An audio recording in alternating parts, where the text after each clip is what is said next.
Lance, quite a disappointing evening. Not the result we wanted.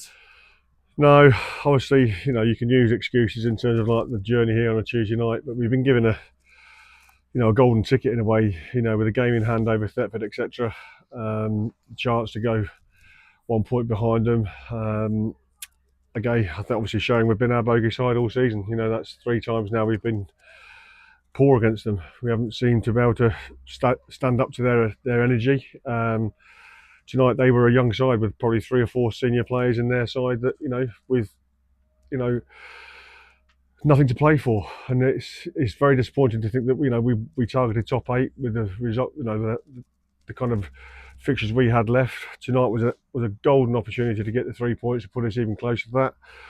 And the players, especially in the first half, they let the club down. It's a disappointing way to end our unbeaten run. How do you feel about it?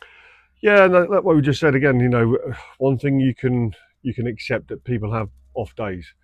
You can't accept when people don't give it everything they've got. You've got a young side you're playing against tonight that have energy, granted, but we have to be streetwise and and do things better. And tonight we were just not good enough. And so, from those guys that travelled tonight, we apologise because that's not where we've been for the last 7, 8 games. And that's like you say, to come here and lose in that manner, in that fashion, is disappointing. I will say that the second half we had a go, but we still lack that quality. I think we've missed one from 1 yard. It's like, okay, it's a good save, but we should score. And it's like, I think that encapsulated everything about us tonight. That we didn't have anything about us. We said the warm up was poor in terms of like attitudes, and it seems to have just sowed the seed, if you like. So yeah, hugely disappointing. Disappointing for the people that have come to watch us all this way tonight. Um, but we have to pick ourselves up and go again on Saturday. You did mention there that we sort of come alive towards the end of the game. Sort of, we grew into it. Is that a positive to take away? Uh, if I'm honest, Jack, there is no positive tonight in terms of, because I think our attitudes, and we spoke before the game, if we want to compete next season, because obviously this season is a dead rubber, because we're not going to go up, not going to go down. But if we have to have that right mentality, and good teams, it's okay going to Brantham Athletic when they're top of the table and winning 2-0. We have to be able to come to Sheringham and put a performance in, and especially when we've got a chance at top 8. Now that will hurt that, obviously, and with only 3 games left of the season, you've got 2 tough games away, and then obviously Ely at home on the bank holiday Monday. So we have to pick ourselves up.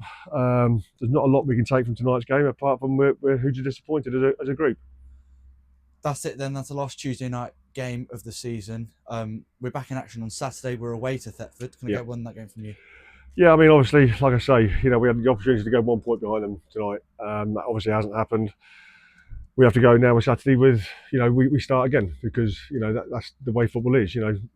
We have 3 games left. Can we atone for tonight's, lacklustre performance? We said on Saturday against Woodbridge we were sort of slow starting and lacklustre. So we have to make sure that we finish the season as strong as we possibly can, because people are still playing for their shirts, whether it be for the Ely City game coming back holiday money, which everyone wants to play in, or coming next season. So tonight's a massive wake up call for all of us.